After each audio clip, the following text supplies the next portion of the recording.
What's up, guys? Chad here. My guild killed soul hunters, and there is now a video on soul hunters, the way that it usually goes. So, on this boss on Prague, I wanted to play it safe.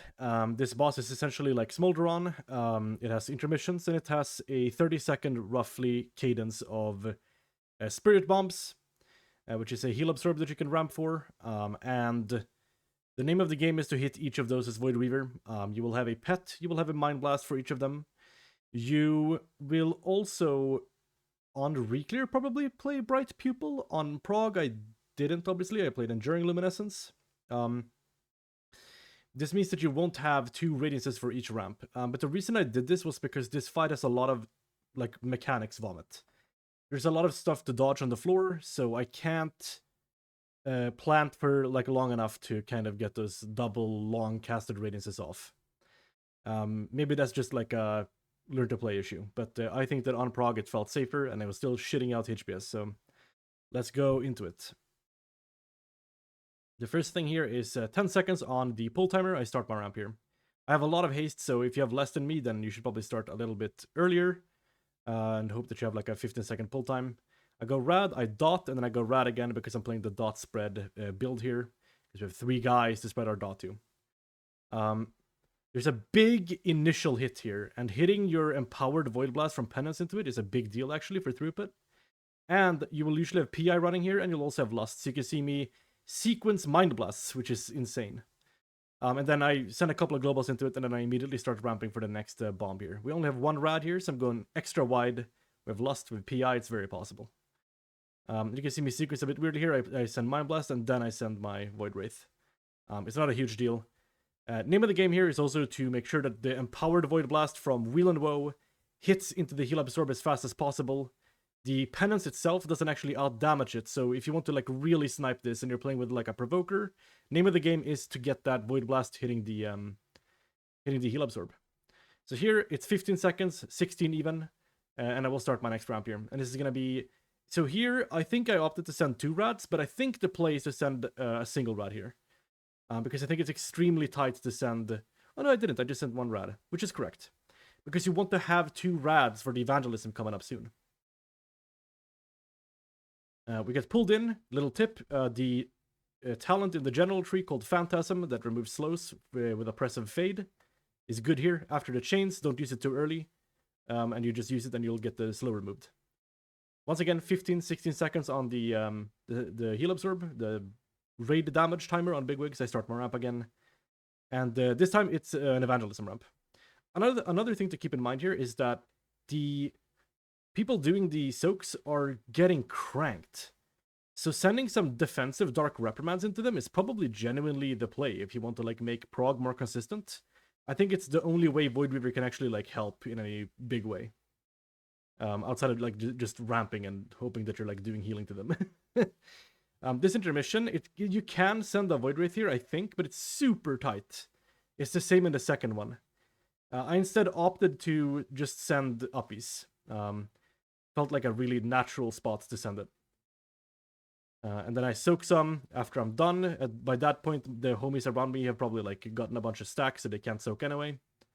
And then I cycle a Void Blast, a Mind Blast even here, right before the next ramp. So that's coming in hot here. 15 seconds, I start my ramp. This is... So this is the one that happens before an evangelism, so here you should probably spare a rad. I don't think I do. I do, actually. Okay, cool. So look at me, I'm like dodging all the stuff on the floor there. If I had like Bright Pupil, I would need to like somehow plant through all of those blade dances and the puddles, and yeah, it's rough. We get pulled in, we press fade to Phantasm away. Get that slow removed. You can see we're kind of cranking HPS still. So...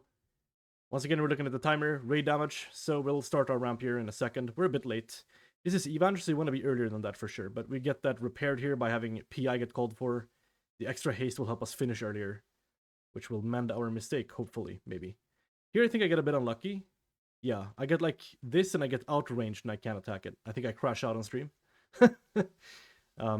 Still get some healing off though, but yeah, very rough evangelism. When that happens... you have like enough time to move there to just move to the right side. I just played it super safe, I guess, but yeah.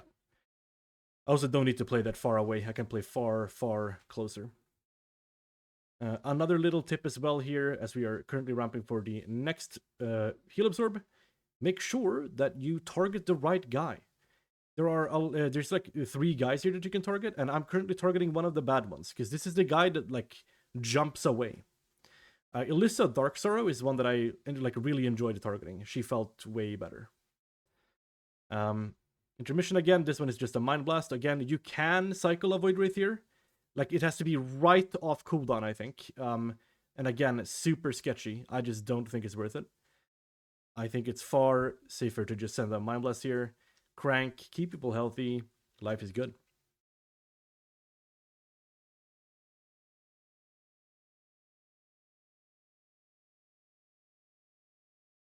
All right, back into phase 1. So nothing really changes. It's still the same fight. You're just playing Smolderon. So there you saw me move away from the soaks. They were pinging each other. They were going to dispel. This is super important. You don't want to get the dispel on you, because if you're not doing that, if that's not your job on this boss, which it probably can be, but if it's not your job, then it's like it's really rough to try and like help them repair it while you're trying to like min-max the like precision of your ramps, for sure. So next, ray damage, we can see here on Big Wigs, I'm ramping again. And here, I'm not sure, I think you can go two rads here. In fact, I think you should.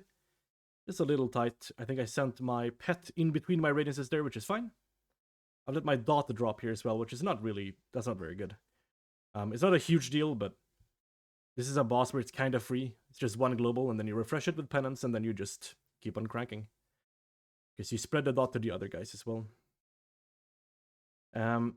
Again, I'm looking at the raid damage timer, panicking a little bit here. But 2 people are dead, so I don't need to go as wide here, which is going to help me a little bit with the panic, I think. Spot heal myself. Almost die there. Holy shit, the amount of damage I took. I think I soaked one of the tank images. And here we go. I have a healer debuff. Sorry, a soaker debuff. Defensive Dark Reprimand. You can see the boss health, it's really low. Like, we're looking to kill it here. I Blaze of Light myself over. I don't want to get hit by this. I actually send an uppies ramp here. Or not. I don't send the uppies. Okay. Coward. There's just no real damage here. There's a little bit of ticking damage, but yeah. You can cycle Mind Blast anyway just for the damage. A little late on the movement there, and could have cost me my life. The guys all come down. We're looking at the raid damage timer. It's immediately at like 14, so we start ramping. 3 people are dead. Doesn't take us long to ramp now, which is really nice. On this boss, I actually very actively used my pain suppression as a personal if I needed to, if shit was really sketchy. You see me hit like a really good ramp here. A lot of people die. But we're just screaming, kill the boss! And I think it dies. I send an uppies here as well. Just all the healing I can press here, because I mean, there's no time to go into another ramp, really. And the boss dies. Alright. So, not really that much going on outside of just the mechanics vomit of the fight. If you're not doing the soaking, the fight is quite simple. Just watch your feet, and remember to cycle your readiness properly. Remember to save 2 for evangelisms. And this boss is gonna go great. I think this boss is one of the best ones for Voidweaver, if not the single best one. And I really recommend playing it. You're doing 1 million DPS easily, and you're fucking shitting out HPS. Anyway, thank you so much for watching, and good luck on Soul Hunters, gamers.